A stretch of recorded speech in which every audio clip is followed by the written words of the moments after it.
I need banana, tasty banana. Put banana in my mouth. Squeeze the peel, it comes in. Squeeze banana. What do you think about this YouTube short? So this one, just so you know, this is a moment from my Warzone stream, not last night, but the one earlier in the week. This is actually the one that people had been asking for, but we waited a little bit to make this short. All right? So some of you will probably completely understand what it is if you play Warzone. Others of you may have no idea what it is, and I'm going to have to explain it, I guess, so you guys won't understand. But for those of you who play Warzone, you'll probably get it right away, and you'll probably have a good laugh. All right, ready for this? All right, here's today's new YouTube short. No, it's not even that good. Oh, come on! Come on! That is...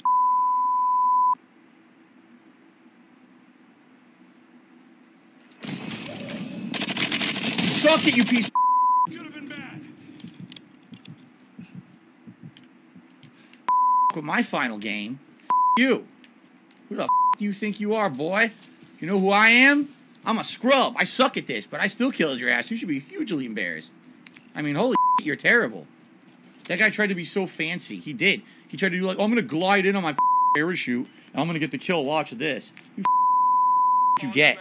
Rubbing their hands together. Yeah, getting that vibe back, baby. Yeah, I'm getting the groove. So what ended up happening in that clip, someone had downed me from a distance, okay? But they weren't close enough to me to make sure that the kill would be confirmed, all right? Meaning they weren't sure that I was going to be able to not auto-revive or not. So from a distance, they downed me. What I did is I strategically crawled around a corner of a building so they would not have a line of sight to me anymore, and I started auto-reviving.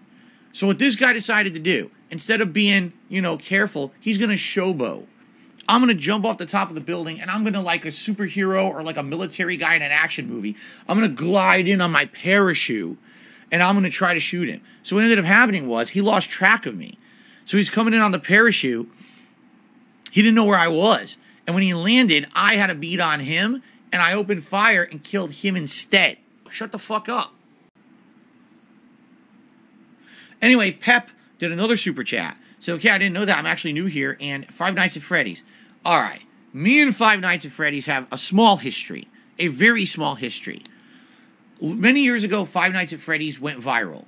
It went viral with particular streamers. I like to call them the screamer streamers. These are the guys who, some of the first people who ever did face cam, right? You're talking the PewDiePies, I think Markiplier was like the big guy who pushed it, right? I could be wrong, but I think he was, right? And I hate to say it, I was always of the impression the game was not very good, because every time I saw it, I was like, how could you think this is scary? It's like pixelated nonsense. Maybe there's audio jump scare, but why would you think this thing is scary? All right? So anyway, eventually people convinced me to play it. All right? And so I did. I think it was a Halloween marathon, and I played it for like 45 minutes. It was the worst game I ever played. I was like, so all you do is you go look at screens, multiple screens, and you click buttons. You know what it reminded me of? Double Switch or Night Trap.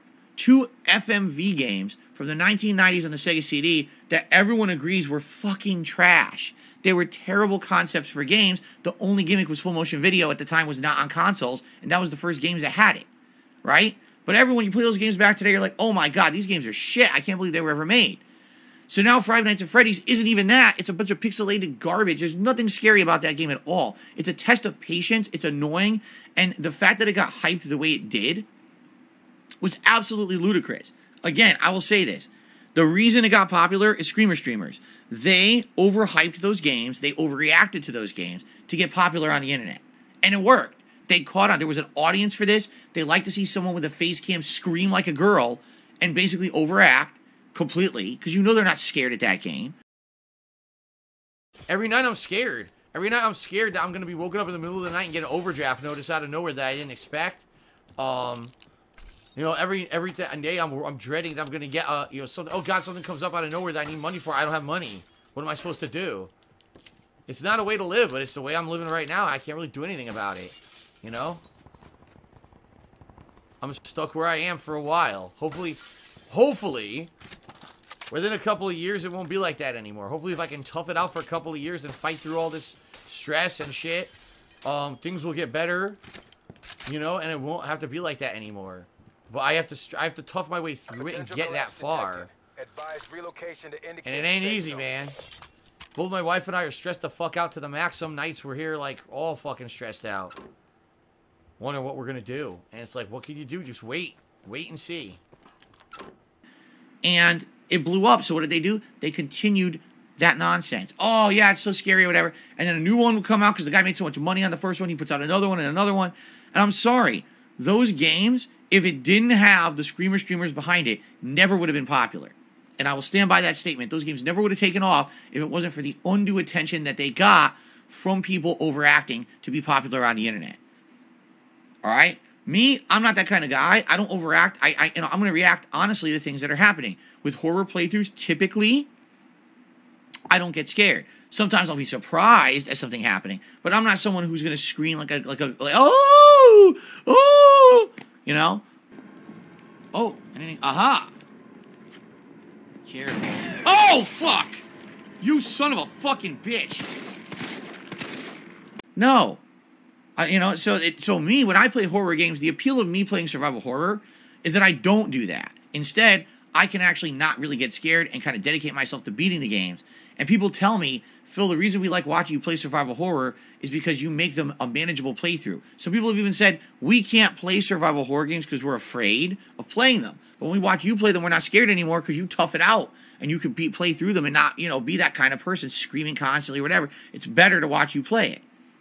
Hey, great. And I'm glad people like that. Obviously, I'm not popular because of it, right? I could have acted like all of them years ago.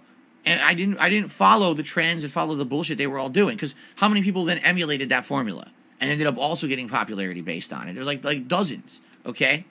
So all that being said, I don't need to be Mr. Popular and be making $1 million and getting hundreds of thousands of views on every video I put on YouTube. All that being said, basically, I don't like Five Nights at Freddy's. I've played a couple of them. I played the first one. I thought it was atrociously bad. It was a year or two ago during a Halloween marathon. People said, try a different one. And I think this was before the most recent one. It was the one before that. I don't know what it was called. It was Sister Sight or something. I don't even know. So I'm playing it, and I got to the point, there's that room, we're in the dark, and you have to crawl through the room in the dark. You have to walk insanely slowly because one of the animatronics is in the room. You can't really see it. It's purposely you can't see what you're doing. It's done on purpose to annoy you. They think it's building suspense. It's not. It's just boring. It's tedious. It's badly designed. It's basically like, I'm so fucking bored right now. Every cheesy convention that could possibly be used, is Five Nights at Freddy's. You know what I'm saying? And I just hated it. And so it's like, wow. So I really need to spend 5 minutes creeping across this room because that's the gameplay here. It's not scary. You're just wasting my time. I'd like to do something different, please. It's just not fun to me. I don't know. I hated it. So I just don't, you can like Five Nights at Freddy's. That's fine if you're scared of it or whatever. To me, that's the least thing from anything scary I could ever see in a video game. Literally only popular because the streamers overhyping it and over-exaggerating the reactions to get popular on the internet. People buying into that said hype. I mean, since then, there's been giant lore videos and things about Five Nights at fucking Freddy's. Lore about Five Nights at Freddy's. Lore about a game about a bunch of pixelated, poorly rendered robots that all they do is move around on cameras. Lore. They wrote lore for it.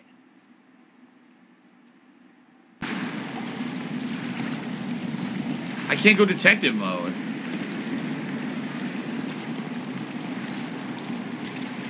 Oh, Jesus! Fucking scared me.